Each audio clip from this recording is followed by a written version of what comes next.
Wala kaya lang bang mas kigit na hawa. Heavenly Father, maker of all, I give thanks for this day. I give thanks for each and every person that is here today. I give thanks to the cook that brought blessings on us all with his beautiful food. It nourished our heart and soul and will nourish us even more. I give thanks for each and every person here, O Creator, and I ask that you still their hearts, open their world, open their minds, help them to understand and hear what we are about to say. Help them correct me if I am harsh in any way. I ask, Creator, in your name that you give me grace and humility to do the work here today that we've all come forward to do. I give thanks to our Maker for the blessings of the children, for the blessings of each of our families as we work through these times. Ancestors, hear our words that we are truly grateful to be assembled here today in your name our Maker, in your name our ancestors, that we may truly share the feast of words, the feast of food, and the feast of the gracious love and energy that exists here today.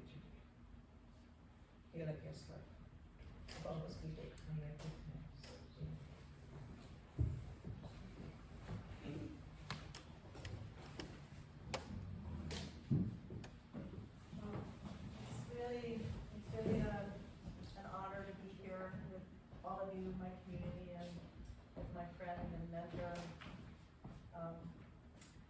Kim Recalma-Clutesi, matriarch, knowledge holder, and social activist, artist, incredible cook. The list is long. So this is a huge, huge privilege to be sharing this moment. How we thought we would do this today is that people had sent some questions into me beforehand, and I'm grateful to those who did that. A couple in the post office anonymous box. Thank you, Joseph, for setting up the anonymous form on the internet. We did that because we wanted to encourage all voices, all respectful voices in the conversation. I'm aware through, second, third hand that there is some concern and fear on the island about living with, understanding, opening our hearts to our Indigenous neighbors, and so the intent of this was really just to open up the discussion in an honest and open way, and just to move forward. And we talked at a home. Suppose we only got the people already supportive, and as Kim taught me, she said, so then that's great, because then you guys will be the best allies possible going forward and educating. So it's good no matter how you cut it. So like I said, I have some questions here, and I'll just switch them up, and please, feel free to think of questions and to join in. Okay? Can everybody hear me? Okay? Yep. Ezra, good? Ezra called me out last time for having a quiet voice. So Ezra and I are both hearing impaired, so I get it. If I can hear you, everybody can. Do you want to read the questions out loud, or? I will. I'm going to play talk show host. Yeah. Can I ask a question before we begin? At some point fairly soon, we're going to want to turn the light on. I wonder if we should do that now. It will probably help whoever is recording to adjust whatever they're doing. If any light gets turned on, it'll be kind of harsh, so be prepared to. They're back here somewhere. That's not harsh. It's not actually harsh at all.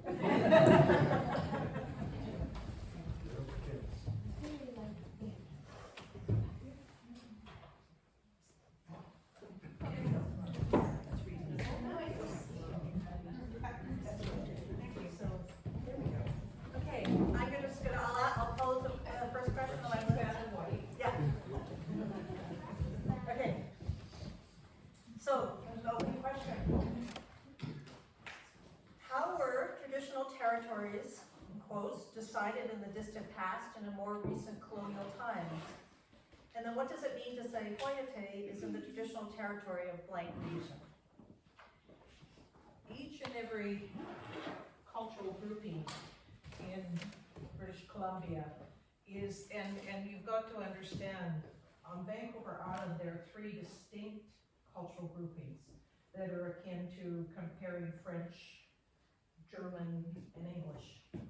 And so we're not homogenous. Each of us has, and within those cultural groupings, there are different tribes. So this is the one constant. We all shared technologies that helped us gather food and helped us to live abundantly in this harsh climate and world. But we never shared how we celebrated it. Never. Each and every cultural grouping and nation and clan, because some tribes would have 4 clans in each, had what we call in my language a Gilgalis, your origin story, your beginning. And some clans would have their origin story would come at the time of the flood. And so our maker would have told them this would be where you will live, this is what you would do. And each had different instructions.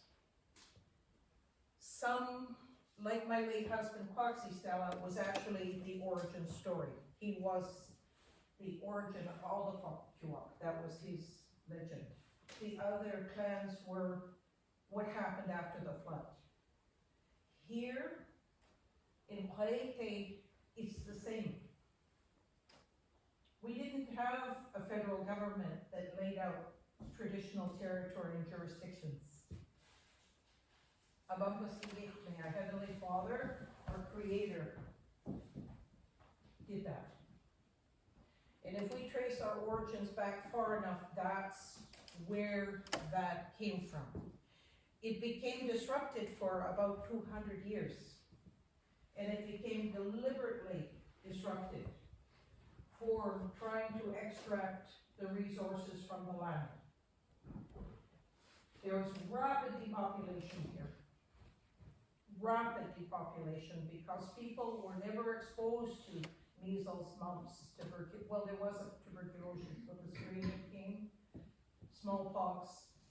Some cases, whole villages were wiped out, some cases 80%. So we've lost some of the knowledge of that cosmos, of those origins of all of the territories up and down this coast because of that. And on the heels of that virgin soil disease wiping out the population, the government of Canada did some kind of funny things. Indian reserves were begun to be set up here in British Columbia. And within 10 years of that, the residential school system was set up. And within that same era, the entire cultural system of potlatching and feasting was outlawed. So the 1800s were really tough on the people here. They lost up to 80% of their population like that. The land, 95% of the land was removed. People were literally shot if they were on their own traditional territory like here. People were literally hunted, hurt, annihilated for being in their traditional territory. That's what the Creator gave them. Children were taken away to residential school to forget that living memory. And the culture was outlawed until 1951. Until 1951, it was outlawed. And some of my relatives went to jail for giving a speech like this in a potlatch. So while we talk traditional territory today, you have to know how painful that is for some areas who have been so rapidly, who lost so much population. In my particular area, which was northern Oceanus as well as Pocuk, we lost many village sites. We didn't lose totally the memory of it, but we lost many village sites and homes. We didn't live in one area. We what people would call semi-sedentary. We had different places to harvest, but it was very structured. You know, we would harvest clams, we would come back and harvest in the same area as the clams in the fall, stinging nettle and crabapple, and we'd smoke fish. So each area had very specific food gathering, and I tell you,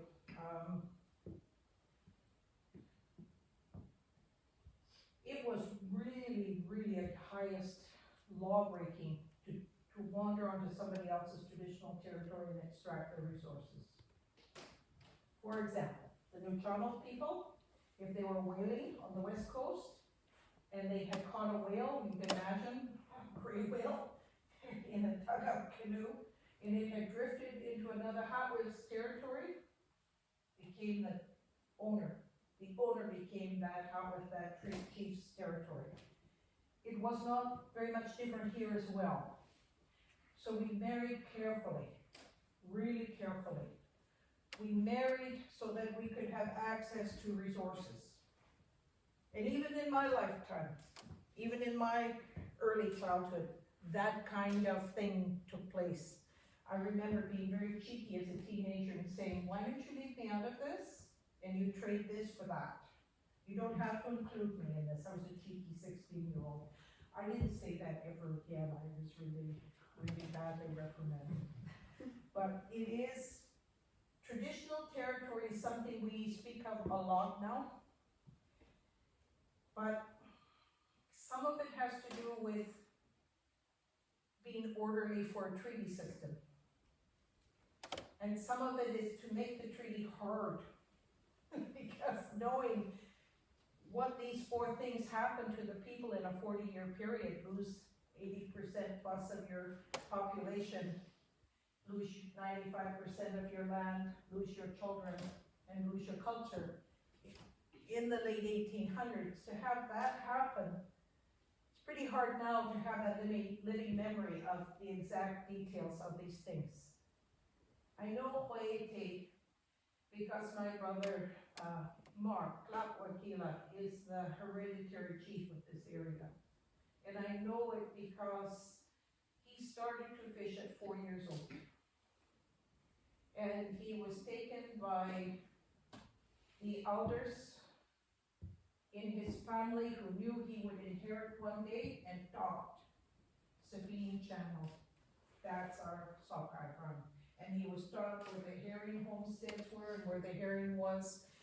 He's had a stroke.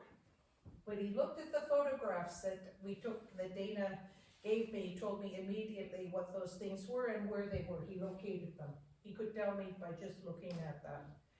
And that kind of knowledge informs us as to the authenticity and the credentialing of that system. People haven't lived here for a couple of centuries, sadly, from the things I've spoken to you about. People don't want to take the land back ever. In fact, the treaty process itself doesn't allow us to do that. If we coveted any territory here in Lasqueti on Xwe'etay, we'd have to buy it back from the money we had to borrow to negotiate the treaty table. So there is nothing that allows us to take anybody's land, just so you know, no matter how tough we are. There's nothing in the law that allows us to do that. And so having this discussion, it's probably better to be able to say this happened. These are the rules we live with now, but we'll never be able to say, I like your farm. We can't. It just isn't legally possible. But it is really important, and I can't say how much. It excites me, and it excites the hereditary chief Tlapwakila to know that people are agreeing to have a look. Allowing your land and your territory to inform our history that has been forgotten and lost because of that terrible time at the beginning of our relationship. It's a huge, huge step in what the non-Aboriginal people, Indigenous people call reconciliation. It's a huge way to put hands together. It's big. It's really, really big, and it's generous, but it's forward-thinking as well. Your land won't go back into Indian land for doing this, ever. But you would have a grateful people forever, knowing that this is where our ancestors were at some point. And that this is a resting place of so many. So it's good for all of us to do this in a good way. Is there a follow-up question from that or any other?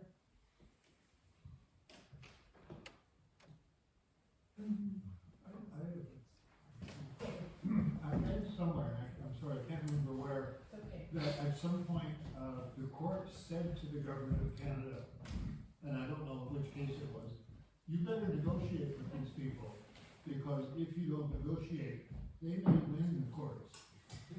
Well, as a young lady, a very young adult, I was present in, for the Calder case, which was in the 1960s. It went to Supreme Court of Canada in the 1970s. The then Pierre Trudeau had declared, as the Minister of Justice at the time, that Aboriginal rights did not exist. They had been extinguished somehow. Something to do with the water, I think. But they can't extinguish if you don't have treaties. And British Columbia is the only part of this country that resisted having treaties settled. This is probably the only part of colonial world that did not settle a treaty before they settled themselves. That has a lot to do with Douglas, right? The original Hudson's Bay Company factor who became the first governor of Vancouver Island, a proprietorial colony. So there's old history of making resource extraction more important than the Indigenous rights. My parents were in the room in Trudeau's office after the Supreme Court of Canada hearing the court case for Calder. When he reversed his thinking, he said, I got it wrong. He was a big man to do that. And he was there with all of the Niska chiefs at the time, the hereditary chiefs, who then, in the old days, we're talking the 60s and 70s and 80s, the hereditary chiefs would be the ones who spoke. And they would push up their young leadership to do the speaking. People like your dad was there, my late father, his late father as well. He's from Port Simpson, Macuams, but they worked together in the Native Brotherhood of British Columbia with these justice issues. So it was in the 1970s when Trudeau was told by the Supreme Court of Canada that they do exist. But we've been fighting court case after court case after court case from the proceeds of bake sales to prove these rights over and over and over again. Every time they're proven, some kind of bureaucratic thing kind of just keeps puttering on and it's ignored. We go back to court, but we can't keep doing that because we have children that must recover from all the post-traumatic from the residential schools and the things that happen to their families. Because I keep saying this over and over. If our little people don't know what I know about the land and the marine life, then we're not doing a very good job here. We can't just fight these fights. We can't keep making all of this money to just be in court and having the expensive tantrum. And it took another 20 years for the government of British Columbia to then say, okay, we'll open up the treaty process. It was always the provincial government that held back, always, and that did the dastardly deeds. And it was left over from the colonial time because there was a lot of money to be had for the resource extraction. And I keep saying we've paid in full. On the backs of our ancestors, we've paid in full for anything that's ever come our way. for all of the resources that were extracted prior to having treaties, and for all of the things that were just done. Nobody's asking for it all back. Nobody. They're just asking for a decent relationship. So the governments, both of them, were forced into dealing with this. And the United Nations and the Hague have condemned Canada several times for not dealing with this problem. It's taking the citizens like yourself, doing what you're doing here, through the work that Dana initiated, that is making the headway forward. And as much as we don't like the young man who's in office right now, no other prime minister has done as much to advance issues around Indigenous rights as he has. So I butt my nose at his little drama school stuff and say, yeah, the alternative is really pretty dire.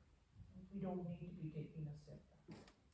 I've always been pragmatic, and I've always been careful and strategic to do the work that needs to be done and let all the rest of this stuff go to the wayside. If this is the path forward, that's the path forward. We know how to be chameleons to do that. Thank you, Kim. One of the hardest things for outsiders working with First Nations communities is to know who to talk to or take advice from, in particular with respect to traditional leaders versus elected councils. Could you explain for us the difference between the leadership in these two systems and why it matters to understand this? My late husband was the head clan chief of our whole, of all of our nations.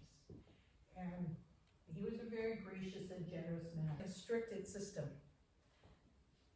We answer to, elected chiefs answer to the Minister of Indian Affairs, not to the people. Ever. Even when it comes to dealing with your audits and monies, you deal with the Minister of Indian Affairs, not the people. We answer to God. The word of your people. The difficulty is two things. It's the only academic game in town sometimes, to be on the elected chief and council. And it never used to be. When there was no pay involved, it was only the hereditary people that did the work, period. They were the only ones that did who were elected. Until the 70s, it was always the elected people. We elected our hereditary chiefs. And then that changed when something called grants to banks started and tried to set up municipal type governances. And because it's the only economic system in town, it becomes skewed. Now for the federal and the provincial government and the RDN, that's just another very, I'm not even gonna talk about it today. It's another off level of government that intersects with us. For those governments, it's checking off a box, dealing just with the elected system. The problem is, and not many people know this, elected chiefs and councils are all mostly honorable, hard-working people doing a job without a lot of capacity or infrastructure or money. And they're charged with educating every Tom, Dick, and Harry now.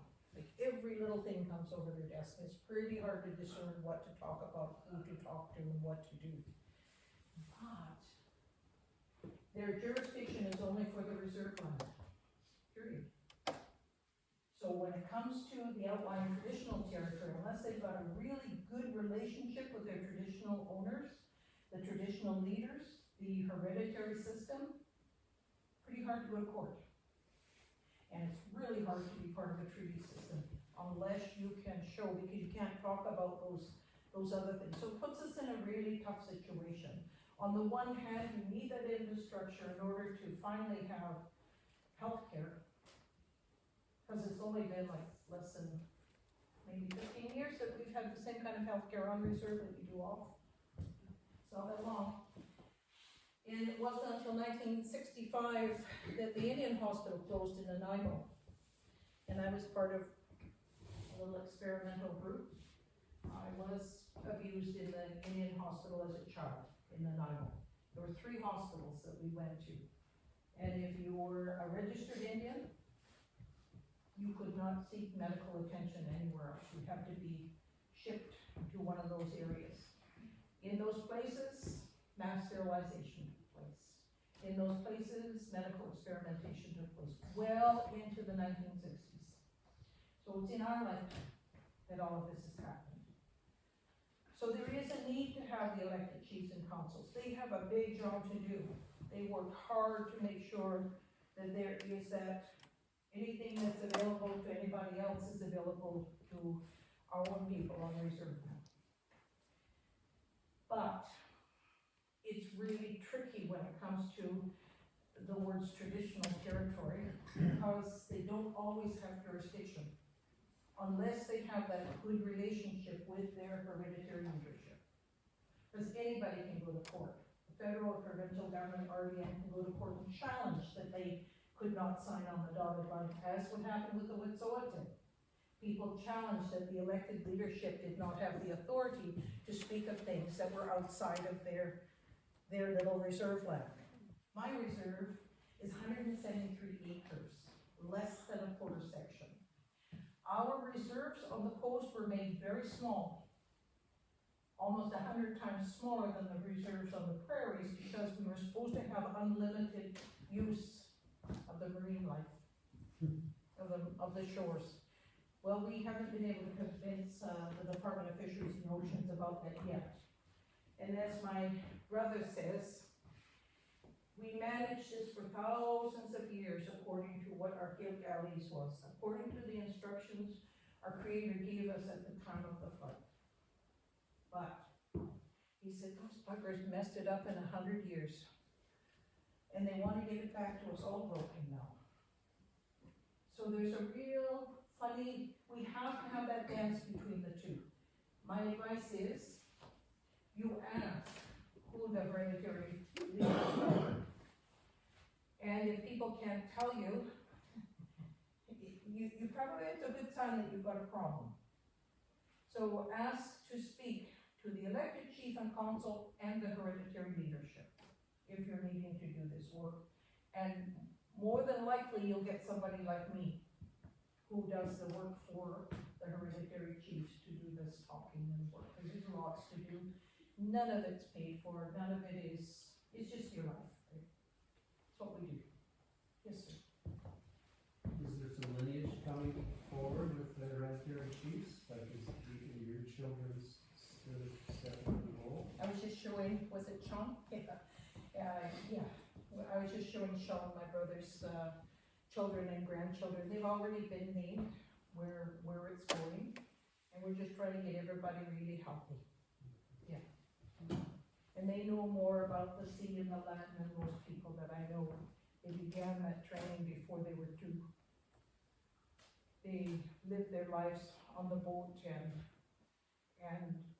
in the mountains, and I even have I bring up my little 9-year-old grandson. He knows a lot about medicines, just quietly goes behind me. You know, and he's also a survivor. We're all survivors. That's the problem. Everybody that you're meeting, that you work with, are all survivors at different levels of recovery. And so what that looks like for some people is different than others. You know, we're all in a place of healing, and I think that's the other, we have to give everybody just a little bit of room to do that as well. And recognize that. Not everybody that sits in those positions is okay. But if you bring it together with a team, and you work together, advising each other and talking across, and it's not one individual who's self-identified, you're much better off finding a good complement of people. We never work in isolation. I spoke to Gila before I left. I spoke to both of his sons before I left. I'll be reporting back to them when I get back. So it's a big process. You're never a free agent when you're in the midst of these hereditary systems. I answer it really well. Any follow-up questions to that, or David? Any questions? And I need you to know that to me there are no dumb questions, because we've had have an educational system that has left most of this unsaid in our growing years, and I take my hat off to everybody here because you've taken the time for me. So I don't consider anything a dumb question. I see lots of people, get confused Yeah. because of the elected chief's Yeah. responsibility for economic development. Yeah. And the whole notion of economic development and Yeah. the quaint little First Nations people using sayers, that really confuses people. Yeah. And could you do a little bit to help dispel that Sure. confusion? And Well- I'm not one of the confused people. Okay, yeah. It's true. You know, my father was a Highland fisherman. He was the first fisherman to use a drum sing on the sailboat. And I said to him, Dad, but then we'd go out and do things with weirs as well. He said, I'm not stupid, sweetheart. We can do lots more with this. That's why we did everything, when we learned how to make the different weirs and the clam gardens and all these things, that technology ran throughout the coast. Well, so did the technology of using large fishing boats and things like that. But those fishing boats were also our hearses. It was economic, but it was also what we used to keep our families whole. We used them to bring our families home, to bury them home. And we used it to gather food for everything else throughout the year. So we've never said no to technology. To be traditional doesn't mean you have to dress as we did 200 years ago. Otherwise every Christian would be dressed a little differently today, right? If we use the same notions. I think we have to think hard about, we have a hard time. I'm superbly traditional. I'm called the mafia, actually, cultural mafia, because I'm really strict around cultural rules. My late husband and I and his two sisters went into a village once, and a young man, he wasn't overly young, but he's in his 50s, came to talk to me 5 times. And he said, why are you here? And I said, oh, you don't have to worry, everything's good. He said, no, the cultural mafia is not in town they have to be here for a reason. What happened? And I said, all done, fixed, wait. So I'm really strict about the culture and how our parameters and governance systems work, but I'm the first one to embrace technology and get the newest Mac out there so that I can capture a few more things and use whatever technology we can to pass this on to the next generation. Sorry, am I away from the, you're perfect, okay. I move around a lot, thank you. They're gonna be chasing me with this. We have to do it smart though. Anything that's going to destroy. You know, I remember my late father and my brother talking over and over and saying to fisheries, don't open here, those are homesteads. They'll wipe out a whole, don't open here. People need to feed their children. You know, the management that's out there is kind of crazy. And people really need to think hard before they do things that are going to harm in those bigger ways. Money's one thing and feeding your family's one thing, but we've got to do it with ethics. And that's what I was telling people before you all came. We could be grumpy about decisions some bands make to log or to fish or to do certain things. But I understand sometimes people just need to, we don't have our foot in an economic game. I get quite cross with things that my band does when they're working in areas that interfere with traditional gathering of other sometimes, but that's where we can all put our hands together and maybe find other opportunities and economic opportunities to make this work so that we're not all being offered only the one thing that's hurtful. It's almost like it was set up that way.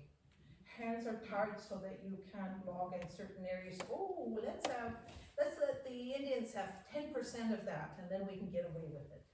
So there's that kind of thing under being played out. And I say, let's try to make this all work a little bit better, in a better way. First and foremost, we've got to deal with the generational trauma, you know. And I'm doing that. I mean, I've got 35 years in, being clean and sober, and my home is always that way. I'm always trying to work with family to recapture their lives. And that's part of what we need to be doing, and making sure our young ones are safe. So we're doing that at the same time as trying to figure out how to carry on all of these things in different ways. Does that help a bit? Oh, wow.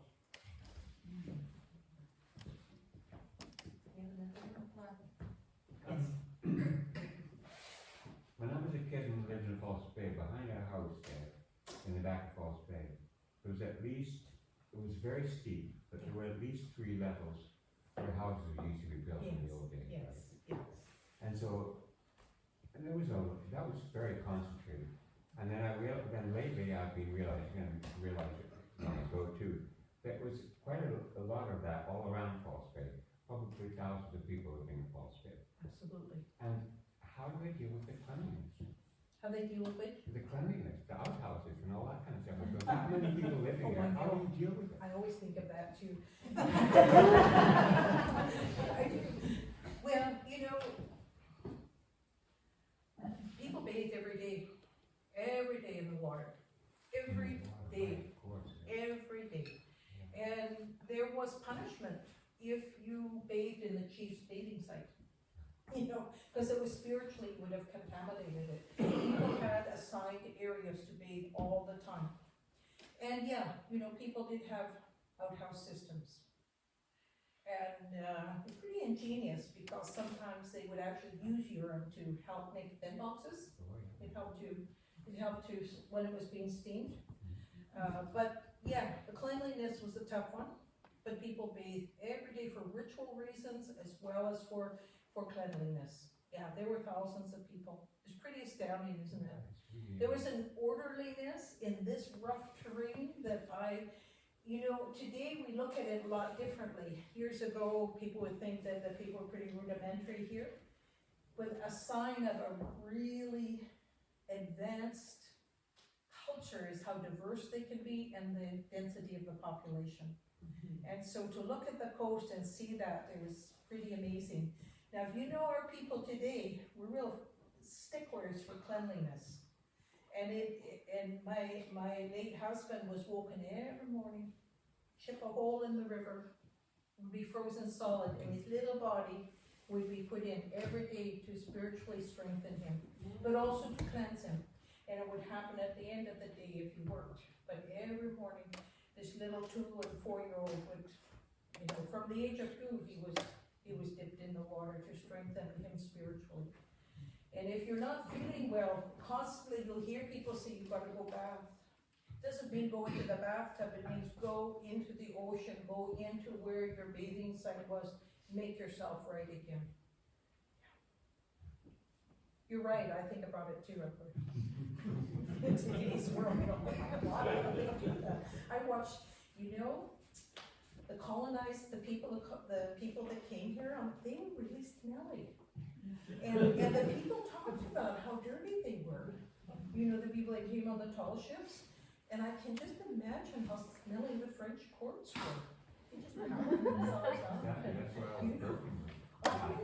It's just, it's like I'm constantly thinking, I wonder how they took the land, because they had to have people dress them, for God's sake. They didn't even dress themselves.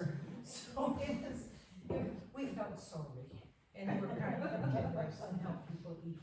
Sorry. No, these are other ancestors. Mine too. My mother was Icelandic. Well, this is actually a good lead into that. So this is a question from someone saying, this is a kind of 2-part question, or I grouped them. What are your thoughts on Indigenous identity and blood quantum? And relatedly, we're hearing a lot about people who claim Indigenous backgrounds for a range of reasons. What does it mean to be Indigenous? Okay, I'll talk about the quantum thing first. The quantum thing is kind of, it's racist, right? It really is. And it's left over from the colonial time, because there was a real push from the late 1800s on to just continually reduce, and the federal government actively, up until even 10 years ago, actively enforced different legislations and rules, so that if you had, let me think, there was a double mother clause, so if you had two non-indigenous mothers, then you would lose your status, quote unquote. Our world doesn't work like that. And I put on hundreds of potlatches and feasts with my late husband to know how inclusive everything is. If you pull your bloodline, we have a really interesting way of identifying ourselves. A lot of people self-identify and stand up and offer, and they aren't from the land that you're, from the territory that you're speaking. I would just say, buyer beware, because we're not allowed to do that. I can't go into Bill's territory and represent myself and offer my services. Be very, very careful about people who self-identify. It's not so much a quantum, but it is the lineage and obligation and where you came from. If you're able to identify where you are, I've watched my late husband identify people who had really thin sliver and would bring them forward and raise them up because they were lost, and would say, this is who your grandmother was, this is who your grandfather was, this is your family, bring them up. Richard saw that many times too. Bring people up because they were lost. The idea of quantum was never in our language, because we did a lot of intermarrying amongst the different indigenous communities. And he said the moment those tall ships came into our waters, that mixing began. So we can't say one kind of mixing is bad and not the other. But we've always been very clear. Hereditary families are very clear to keep their bloodline on the male side of their family fairly clean. My dad fell in love, though, with an Icelandic woman whose dad came from Lake Winnipeg to answer the call for shipwrights because the Japanese had been interned. So he took over the Japanese shipyard in Houston.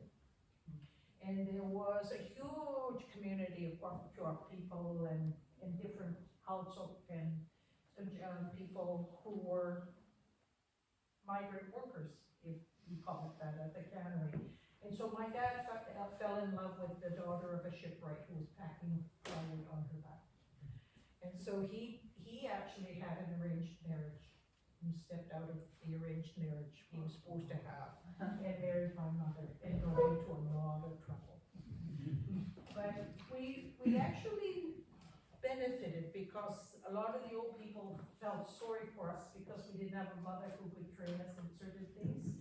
So we had a lot of amazing teachers, amazing cultural teachers throughout our lives, my brother and I. So blood quantum, it's not in my vocabulary. But people don't self-identify, others identify for them. And if even chiefs, real chiefs, will be boosted up by other people. And I remember Quetzalcoatl always saying, you never brag about yourself, you leave that for other people to do. But you've inherited a name, and you've got a lot of work to do to keep that name good, pass it on to the next generation. So people who work in those realms, we see each other, we know each other. We can see each other from a distance. And I think it's best, again, to have a little advisory team who can help guide you through finding those knowledge holders, because a lot of times they're hidden in the communities. They're not the ones that you see out front.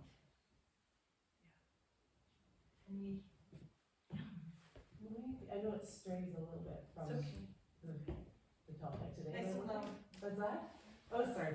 I'm wondering if you could touch on, if you could explain your feelings and thoughts on how you feel like the education system for our little ones in the actual education, like I learned about Pugo and Karche as the total history of Yes, Canada. that's right. And I'm wondering where that stands, because I've been living here and I'm not in touch with it. Like literally on these days, what are our kids learning at school in Canada? You know, it's getting better. She's asking about the education system. I think we're all here today because the education system has been very lacking. And it has made the original owners of this land invisible and other, and something to be feared, and something that maybe they're gonna take your land, or they're gonna do this or do that. You know, it's all very convenient code as you're kind of extracting stuff that doesn't belong to you. But the education system is getting better, but honest to goodness, we don't need to be teaching people how to hug Indians. We need to know what happened. We need to know what happened.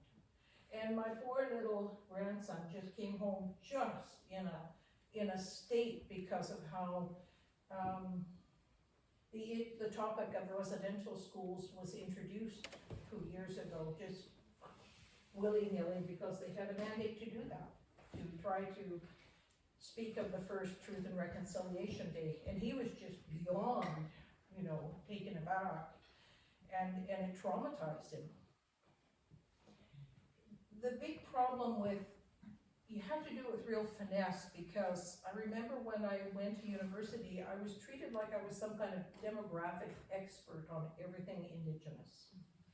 And I remember, and I was an amateur student the second time around, so I remember saying to the sociology professor, forgive me, but I think I paid a lot of money to be in this class.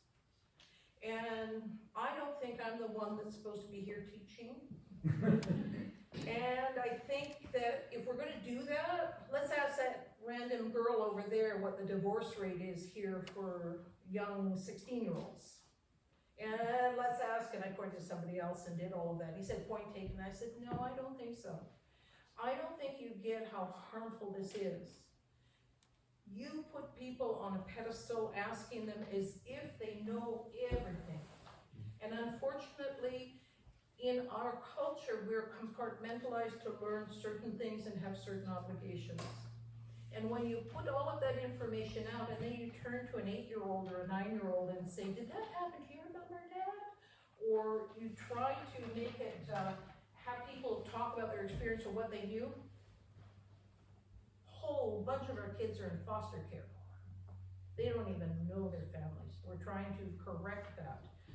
A whole bunch of our kids have been incarcerated, don't know their families, and we're trying to correct that.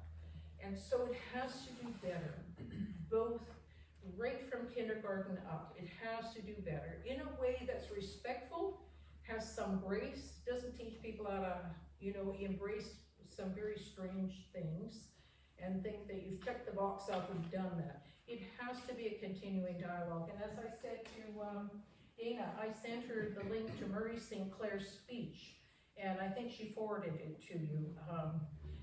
And that was astounding. That's what education needs to be. We collectively need to give really good, dedicated thought to these things that happen so it doesn't happen again. But we have to do it with grace for the little people, and we have to begin that process so that children are no longer other. I go into the school system a lot, and I go in kind of really chirpy. Lots of stories, lots of fun. Make it not afraid, make it attainable. And mostly it's about, we do things, and I'll try to find stories that will inform the stories. Everything has a story. Everything has a reason and an origin for why we do it a certain way. And we taught the children that. Because the children were, we had child labor. The children did a lot of the food gathering to work with us. So we made it fun, the food gathering and how we learned certain things. So that's what we should be really showing, a different side of the teachings and the culture that have to do with food gathering, that have to do with the environment. That's a little safer. You can introduce the things in the way that this was lost because of that.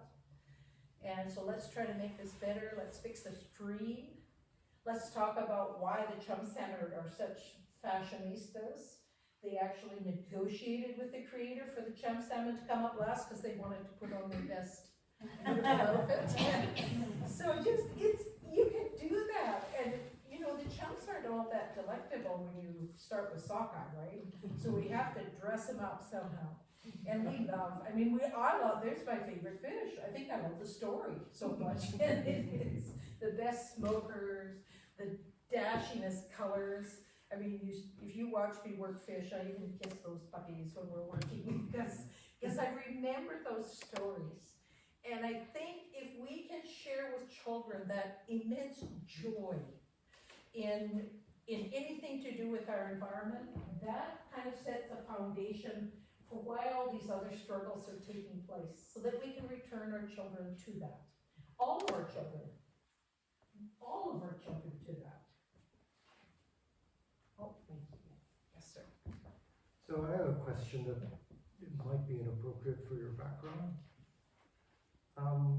Could you address the whole sort of cultural importance of memorial poles and also spiritual ally adornments that were once utilized, and are they still being done, or is that all changing?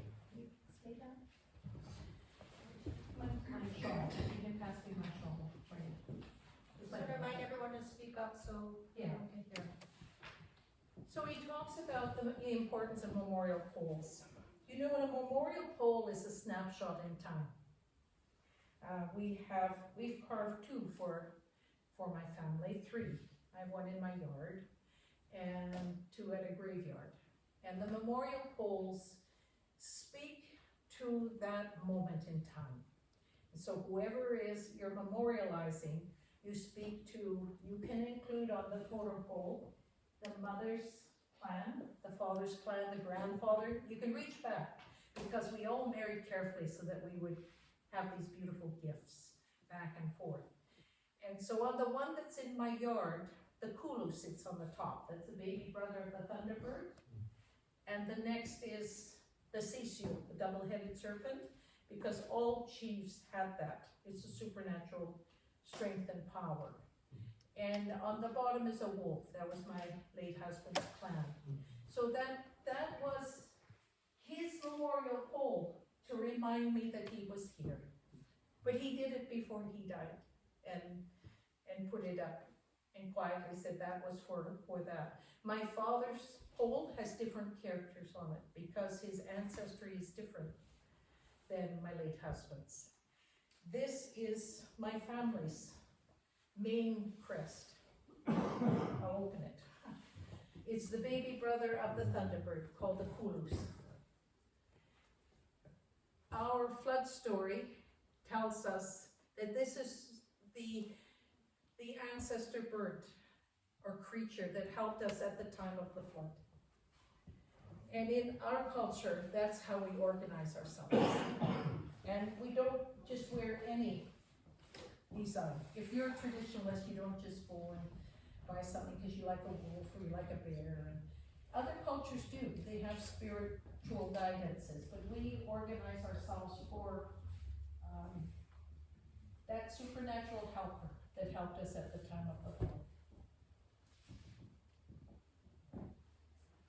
So I will wear this on, and you'll see it's on my vest as well. My husband could never wear it, because that's not where he came from. But I never wear a wolf on my clothing, even though he was the head of the wolf clan, but I will wear it in my jewelry.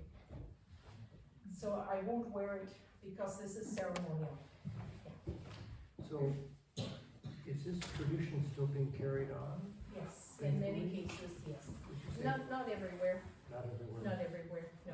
So in some situations, it's no longer applicable for people. This is true. We're like the fundamentalist Sikhs. You know, my family and us, we're just kind of hardcore. And so if somebody gives me a button blanket or a shawl, I'll thank them very, very much, and I'll try to find a home where it belongs, you know, so, but other people will just help themselves. So it's not always being followed, and that kind of, is tough.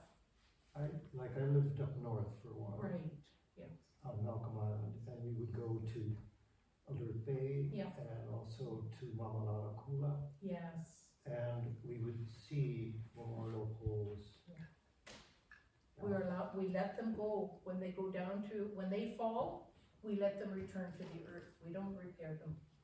So, and the meaning to that is, Because the time is finished. They would have been risen when, and then, by the way, that's my family up there as well. And my late husband had a clan chieftainship from Village Island, from the Mamalakula as well. And Malcolm Island, we spent time on Malcolm Island, when we did some research on seaweed gathering and different things. We stayed on Malcolm Island because it was part of his and his sister's traditional territory. So we never did any studies outside of our territories. Poles were raised at the time of a chief, and the poles were really, really, really, really the prerogative of a chief. And so when there was a passing of a chief, poles were raised for that. The odd time they were raised for a matriarch or for somebody else in the family, but typically these things were left for orderliness. They were left for the chief, the passing of the chief. And then when they became, after 100 years, they start to decay, even on the bottoms. And when they fell, we'd let them finish their life and return back to the earth. now I have also read in the histories of the First Nation that people would adorn their everyday objects with spirit allies. So that was just done for better support, or was Yes. that done? It was your armor. Yeah. It was your armor, especially when you went into ceremony. It was no different than if you had gathered Yelfi, Devil's Club, and put it on you for protection. Yeah, it's your armor. You're carrying your ancestor with you. This is my ancestor. The Kulus. Not everybody remembers that though. Yeah. Not everybody does, sadly, because that's the result of 5 generations of residential school. You don't have that interrupted. Yeah. And the only reason why my late husband had so much knowledge was because there was a prophetic dream before he was born that he was going to, his mother a plane had landed and handed him to his mother. And this was in the 1920s. The plane had never come into the valley that she grew up in. She was instructed to treat him well. So the clan chiefs gathered and made a plan. And he was secluded. She went to give birth to him in her mother's territory in Campbell River so that he wouldn't show up on the radar. And then he was secluded his entire childhood. He lived off the radar on a clan garden in the near the Queen Charlotte Sound. So people did that kind of thing, and then they trained him in all of these areas, but every one of his generation didn't have that training, and it had already been lost by that time in the 1920s and 30s. Things were already starting to deplete because of by then there was 2 generations of people that had been taken away and harmed, right? It's true. So would you say though that people still within your culture try to cultivate and these adornments and embellishments? They do. That's very important. Yeah, I'm living with it right now. I don't leave, especially if we are doing work like this. I must honor myself. Yeah. Thank you. You're very welcome. It's a really important question. Well, it's kind of related. Ken and I just had an interesting discussion because there was a question asking, can you speak to the importance of the intangible heritage of Indigenous cultural sites and the like? And Kim said to me, what do you mean by intangible heritage? So maybe you could relay that conversation. It was really important. Well, literally literally translated our songs and dances, our history. On the potlatch world, from where I hail, it is akin to having the book of Genesis choreographed and put out on the floor.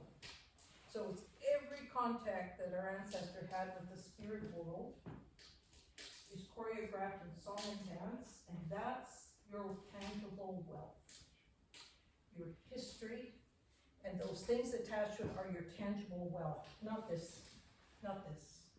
That is your wealth that you work towards achieving. And so, when it comes to archaeological sites, and I remember when I was having quite a lot of conflict with a site in Deep Bay about 20 years ago. One of our real old pahala, I don't like the term shaman, but it's kind of like talking about traditional territory, right? It's sort of a strange word. We call it pahala. She could control the weather. She was found with an orb of obsidian that was that big. And there was this great talk about analyzing it and removing it and showing it somewhere and doing something. And everybody involved who had any knowledge, all the knowledge holders said no.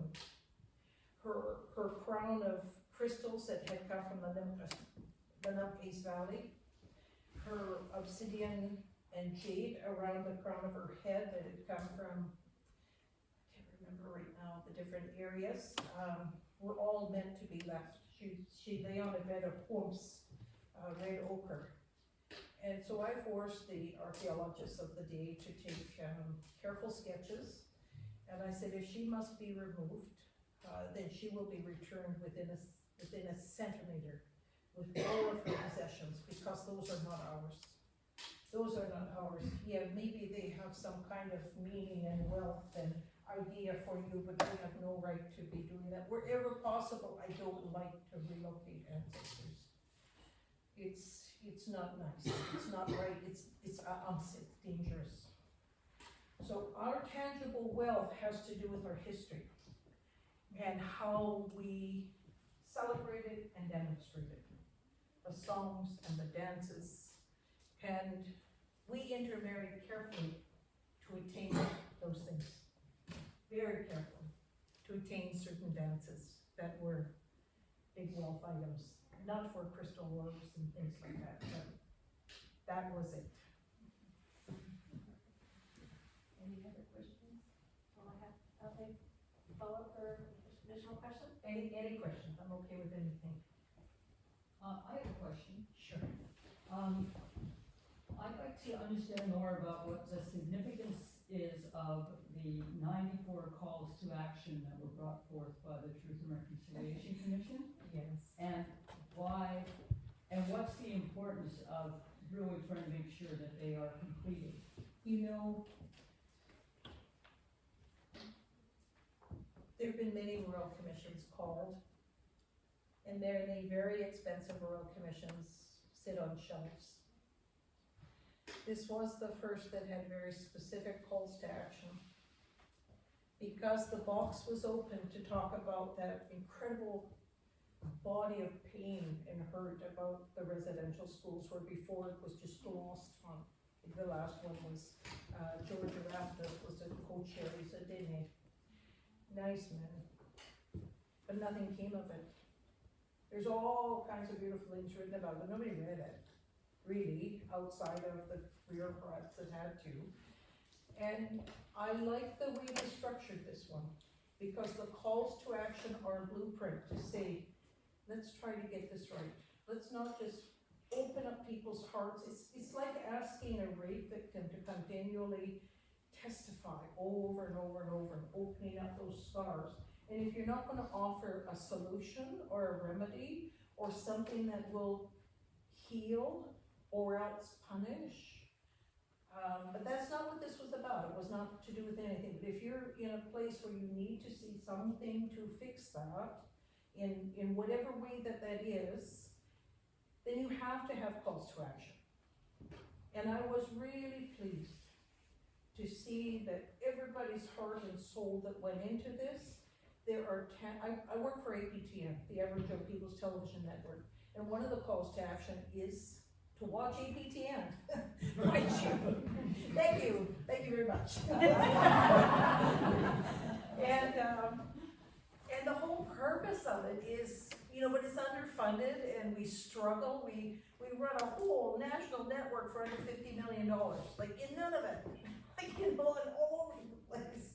But it identified for the first time those tangible things outside of songs and dances and all of those wonderful tangible things in the other realm that we could do to put our hands together to make this right. Some of it was about education, but the calls to action were amazing. And I loved Murray Sinclair's speech because he was kind, he was gracious, and he said, let's just look at this like a Memorial Day. Like we've all embraced November 11th, but Canada hasn't embraced September 30th yet. But this can help us do that kind of shift. And I think this is you really don't know how important this is to have this kind of seismic shift. And this isn't teaching you how to love an Indian. And I'm sorry I keep saying the word Indian, but that's what's on my little card. It says I'm a status Indian. They even got that wrong. That's the problem that we're dealing with here, is that we need to have a blueprint to move forward. And part of it is respecting who was here before. I have a specific question and then a general one, but does someone else want to interject before I do that? I've got a question. Yes. I understand you carry your stories and you tell them people. How can where should I ask, to whom should I ask permission to tell your stories and to pass it on to other people? You can ask myself or my brother Mark. Yeah.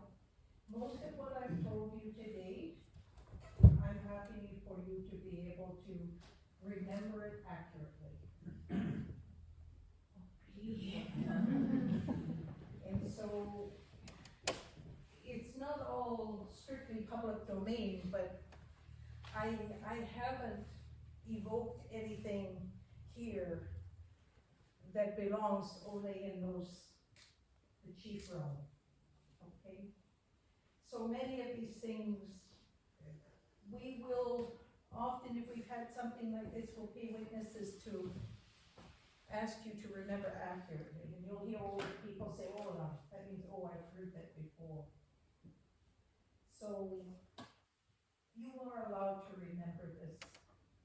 And what that means, you are allowed to speak of it as well. So we remember it accurately. You just always say who gave you the information. That's where a lot of our younger people go wrong, is they'll, I'll evoke, you've heard me evoke people's names and reference people constantly.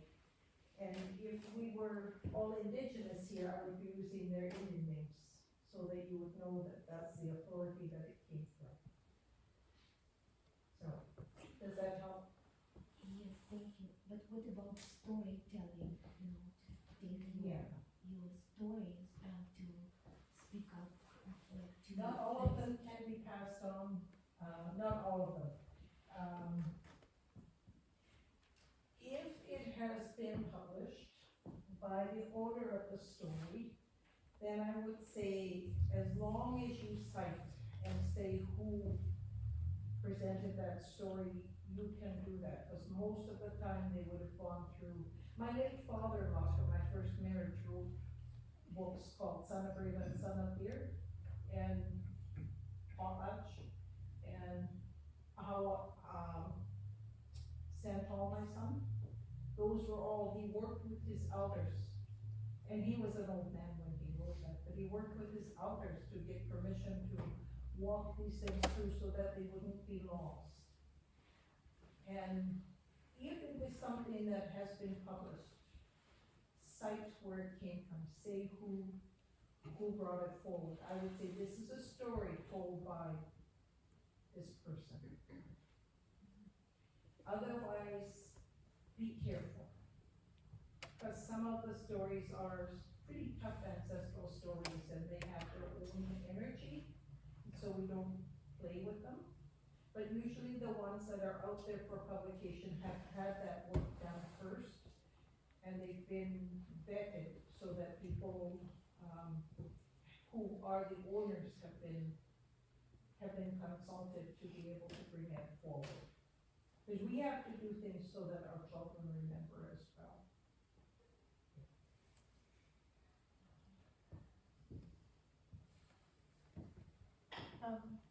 So as you know, Kim, I have been entrusted with belongings or artifacts that people have found in their property, and I'm asking you to keep them in trust until such time that we collectively can decide what to do with those. And so what do you think should happen to the belongings that are? Well, if you don't have the resources to make an interpretive center here and display all of this, you know, my brother's always had this dream of having an interpretive center and gathering all of the artifacts from the northern Coast Salish area so that we can explain where those sites were. So you have an interactive site that shows where all the archaeological sites are within the whole, all of the communities of the northern Coast Salish, from here north to Palman and across to Hamalco, Coast, and part of Comox. And our area, the Petlas area, from Craig Bay to Kai Bay. And it's really important to try to, it's a different cultural grouping. And there are very few of us left in each of those villages. So I think it would be wonderful to be able to collectively put them together. Not anything that has to do with grave sites, ever. They need to remain where they are. But wherever possible, put them together, citing who generously had that foresight to put them into that public area. And it would just be wonderful to have an interpretive center one day where we could look to see the remains of all of these village sites and the technology and that amazing work. One day. Any other questions? Yes? Can that be done fairly soon through photographs or electronic? I think we can begin that process soon. You know, what I worry about is our poor people have so little capacity in all of our tiny little bands to take on another large project, right? It would have to be spearheaded by a very enthusiastic person, and some, you know, some of these weird logging companies need to cough up some things here and there. Yeah. I think we need to find manufacturers. Yeah. Yeah. And there are a huge number of objects that have come up here. Yes. And, Yes. you know, I don't exactly know the extent of northern Coast Salish, but it's a huge area. Well, Must be- the northern Coast Salish is from, around Craig Bay Mhm. up to, where Shaman is, yeah. It used to include Camel River, but they had a bit of a war. And now it doesn't. That must be currently rooms full of objects. Oh, yeah, for all of it, yeah.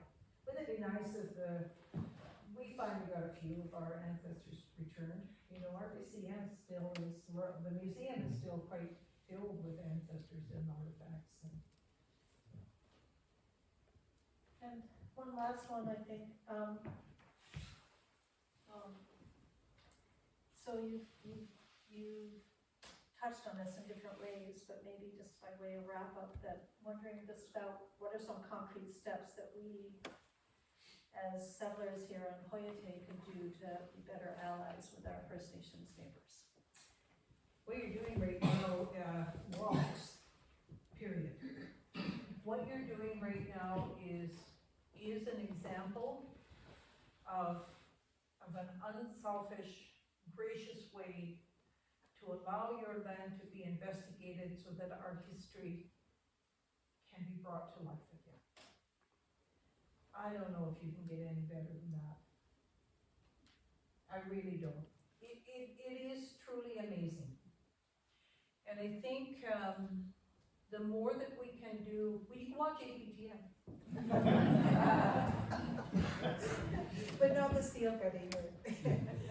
But the more that we can do to understand, the more that we can do to kind of demystify, not just learn how to hug Indians, but just to demystify the history and to have a foundation, because I keep thinking we're an amazing, tenacious, kind people to still be standing, still be talking after all of this. And guilt doesn't play in any of this.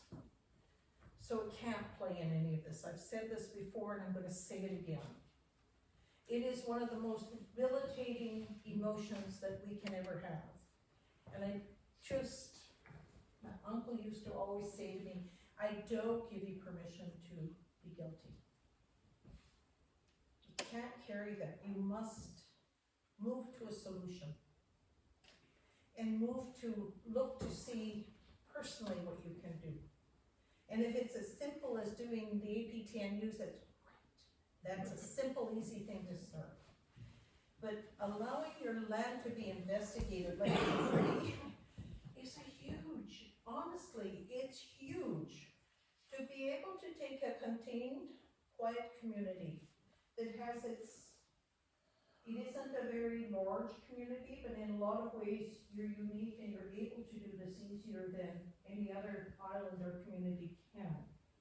But to be able to do that and then be able to show this is where the winter site was, this is where the fall site was, this is where herring was captured, this is where springs were fished, this is where the clams were, this is where they harvested crab apples, this is where they picked the stinging nettle to make rope.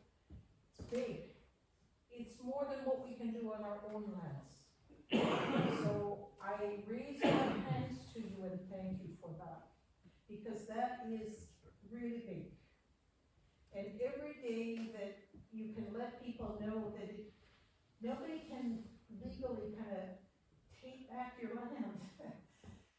In a lot of ways, there's not enough money on the treaty table to borrow with interest to be able to buy back any land, let alone some nondescript place that people would have to, you make a choice to be here. And we can't even look at that. So we can dispel those myths to others and let others know that this is just about recreating the past. But at the end of the day, people who don't want to participate in this are going to be forced at some point to participate. Because under the Heritage Conservation Act, known archaeological sites may not be altered without thus and such happening. And unless people want to pay for that, the tens of thousands of dollars it costs to pay for an archaeological impact assessment, et cetera, this is a better buy-in. Because you get certainty about what's on your land, but you also get certainty in knowing that you've taken a great big leap into reconciliation. You also get the certainty of knowing that you're educating yourself. And you also get the certainty of knowing that you've made partnerships and that you've garnered respect. And so not participating in this has huge downfalls, because there are archaeological police, and I love them. I can phone in and say, listen, they just put up a new garage, and I'm going to be around a little bit. Did they get a permit?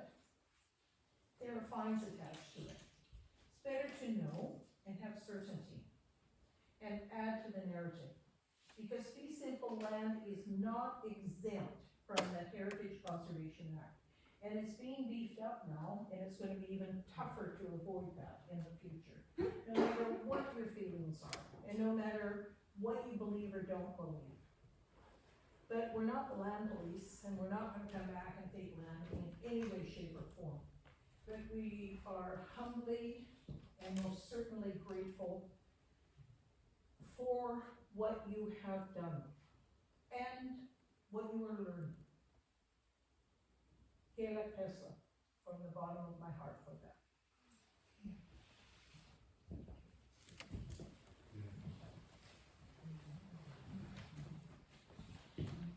Anything? I think we should share some food. Thank you so much. I'm gonna hug an Indian.